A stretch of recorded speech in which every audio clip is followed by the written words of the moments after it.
And I let me say here that I will not be intimidated. I've been in the forefront of defending democracy in St. Vincent. When they had when the Americans went to Grenada, I was one of the first 12 persons left to leave St. Vincent on the Grenadines here to represent this country in Grenada. And now today, this is how they're treating you after you stood up to this country.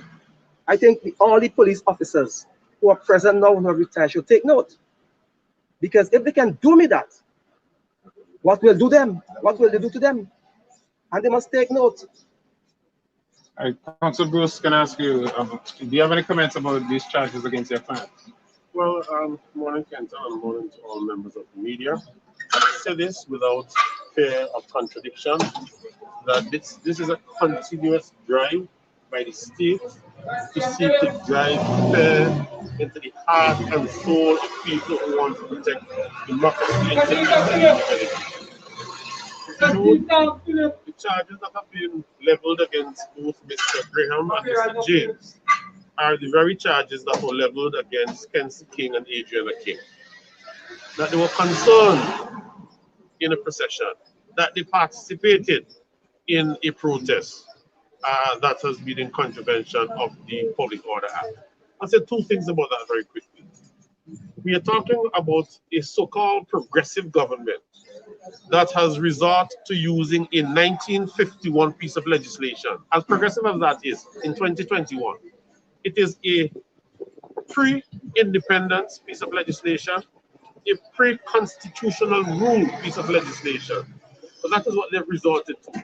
Albeit that they have bungled the interpretation of the legislation, in that you've heard suggestions that persons need to get a permission to protest. That is absolute garbage. Nowhere in the world anyone is required to get permission to engage in protestation. The practice has been across the world that you inform the relevant authorities. Why? Common sense says so that public order could be maintained. And to say that you are not aware, you are not informed, we will work out the legalese and the legal arguments in court, because we'll have to adjust and address the issue of what does the law presume to be the mode of information. Is it a letter? Is it a telephone call? Is it an email? Is it a WhatsApp message in 2020? That mode of information. So for the state to say that they were not informed, and then brings in Colin Graham, for example, to say you participated in this event and there was a contravention of the act. How is Colin Graham supposed to know, for example, that the leadership of the organization that organized the protestation did not inform the Commissioner of Police?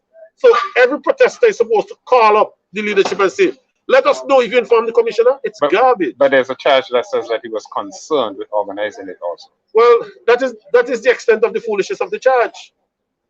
When the disclosure is had, we would love to have the other conversation, because I'd like to see the evidence that the Crown brings to the fore to tell us uncontrovertibly that Graham and James were concerned, whatever that means in law too. That's why the cases will rise and fall, on those very simple terms that you're hearing. What do they mean? What are the legal applications? But I want to run away from that and to say this. The ultimate object of the state is to frighten, to scare the Vincentian public from participating in further protestation. And I say to the people of this country, do not be scared. You have a right to protest, and exercise your right to protestation in peaceful ways and in legal ways, and we will have no problem. And when you're called to protest, come out and protest. Don't let this frighten you. The people of St. Vincent and the Grenadines will not be frightened. I'm prepared to stand in the vanguard to make sure that this doesn't happen. Okay.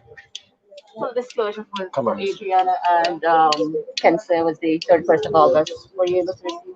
I cannot say to you at this point in time whether or not we've had full disclosure. I have not had any discussions with my learned senior colleague on whether or not disclosure has been had in Kenzie and Adriana. I presume that it has not been the case, because knowing her level of professionalism, she would have indicated to me that we've had the disclosure. I presume that it has not happened, but If it has not happened and we return to court in those matters, we will take the relevant course of action. MP Licocre, I just wanted to ask you, do you have any comments on these? And specifically, the unions, the commission has written to the Public Service Union. They were seeking permission to protest outside of Parliament, and the commission outlined a route from highway trading in Arnisville to Sand Hill. Do you have any comments on this? Well, I have two fundamental comments to make. I address the latter question first. On the last occasion that we had the privilege to meet with the Christian Council, we took the opportunity to remind them that coming out of the experience of what is now known as the Grand Beach Accord, in which the very regime that's in office now, then in opposition, and which continues to celebrate what they call a roadblock revolution, that the Grand Beach Accord did give the Christian Council a mandate to establish a national consultative committee to address matters in which the trade unions and the government are at variance. And they had promised, having done their own research, to have it reactivated. So in a sense, they're running out of time to have that intervention made through that instrument at their disposal, the National Consultative Committee. And I believe we ought to go on the offensive, we, the New Democratic Party, in asking them when that is going to be activated, and to look forward to the outcomes of that preventative mechanism being put in place. The second comment, Colin, which I make is a follow-on of the rich response of the General Secretary. One, that they entered the compounds of the New Democratic Party headquarters. Two, that the General Secretary is not a standalone individual. He works directly for the President of the New Democratic Party. And that, to me, is to be interpreted to be a warning shot over the bows of the New Democratic Party, that they're moving up off the chain of command, and that it is the General Secretary as this officer today, and tomorrow it may be other officers, maybe a vice president, maybe a chairperson, maybe an executive member, maybe the president himself, and maybe all of us. So the intention is clearly to cut off the head of the New Democratic Party as a vanguard organization in the defense of democracy, and to make sure that constitutional provisions in this country are respected. And that we must not lose sight of. Regarding the route of the protest, right? the route of the procession that the commissioner has outlined. Well, this is from highway train to Sand Hill. Well, the route of the protest invites an embarrassment to the government. I have been around for a little while, and I could reflect on the years of protests around Kingstown by the Joshuas, by the Catos of the Labour Party, by the Mitchells, by the Eustace, and now by the Friday administration. And certainly the Gonzales, Vincent Beach, Storky John, Kenway, all have had their share of around Kingstown. I don't know if they're sending us back to highway trading to remind us that they were the culprits who choked off highway trading and allowed babies to be born on the streets, ambulance not to get to the hospital, challenged the police law enforcement order on that. So I don't know if that's a part of it. But you know, I'm going to move away from the question presented to me and to look forward a bit. If this is an administration in an office that is so scared and seemingly manipulating the state machinery to have any protestation against their activities, God forbid that we have a close election of a one-seat margin or small numbers as obtained in North Leeward, one vote or anything like that, to get them out of office. I can see the regional security system on St. Vincent already next week. Vincent says ought to take note. They have absolutely no intention of vacating office by the legitimate processes that are available. Don't take no, you know. Don't take no that other mechanisms, including the parliament, have been blocked. You cannot bring a vote of confidence, of no confidence against the government. They block that. So watch out, St. Vincent. Colin, sorry, I want to ask a question if you don't mind coming this way. Yes, Mr. Graham, if you could outline briefly the circumstances surrounding your arrest. How exactly were you arrested and why? Well, I was home yesterday afternoon, just after 2 p.m. Members of the Criminal Investigation Department, along with a few members of the Black Squad Prison, showed up at my home. They told me that they needed me down at the Central Police Station in Kingston for questioning. I asked in terms of what. It said it had to do with protest action on the 29th and on the 5th. 29th of July and 5th of 29th August. and 5th of August. I subsequently made a call to my legal representatives, and of course they said, well, all right, I don't have to go to the police station for questioning, but they then proceeded to tell me, well, then if that is the case, Mr. Graham, you're under arrest. So I went to the Central Police Station with them, answered their questions, they laid the 4 charges against me, and here I am today. When were you released? I was released, matter, just after 5 yesterday afternoon.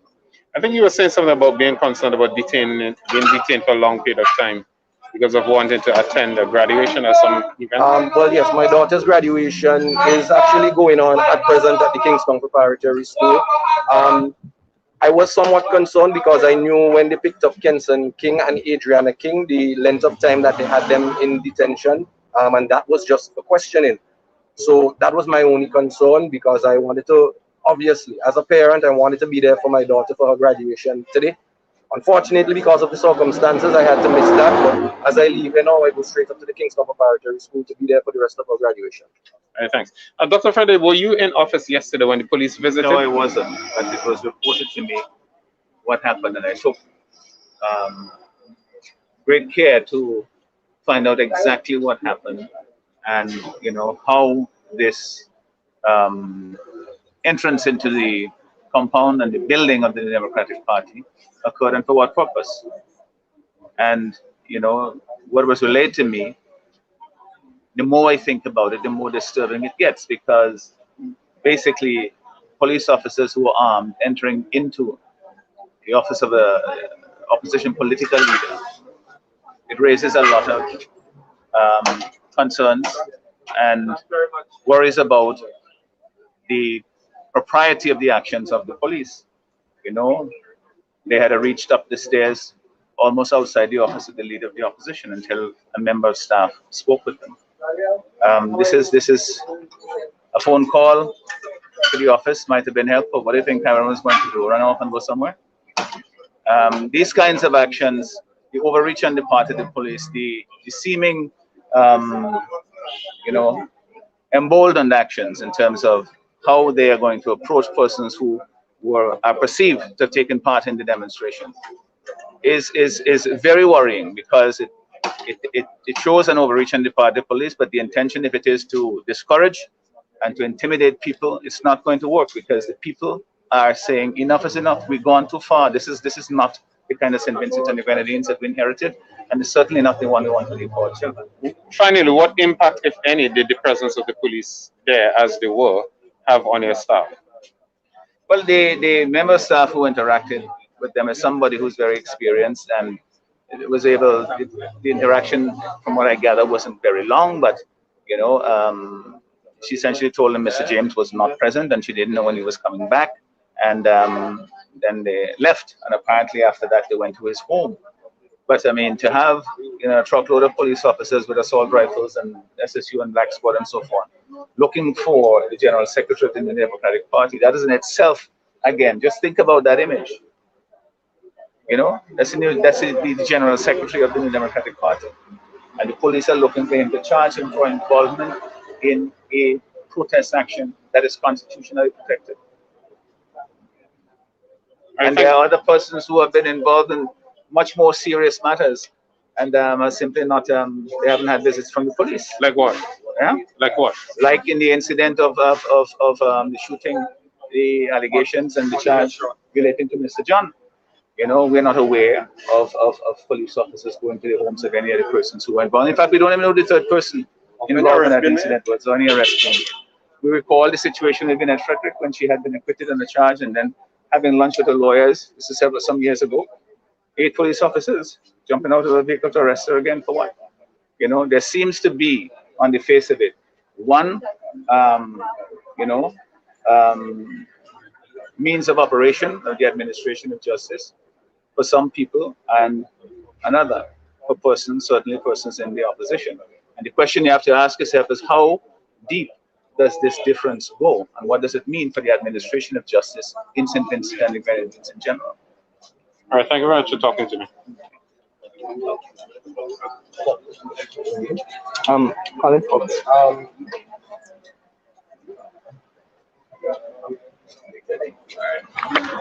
so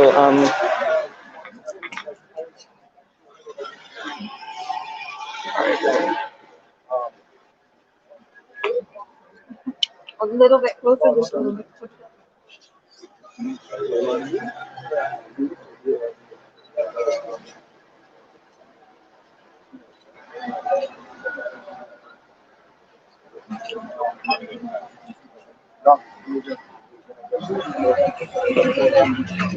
just getting some feedback as to what occurred last evening. Mr. CID.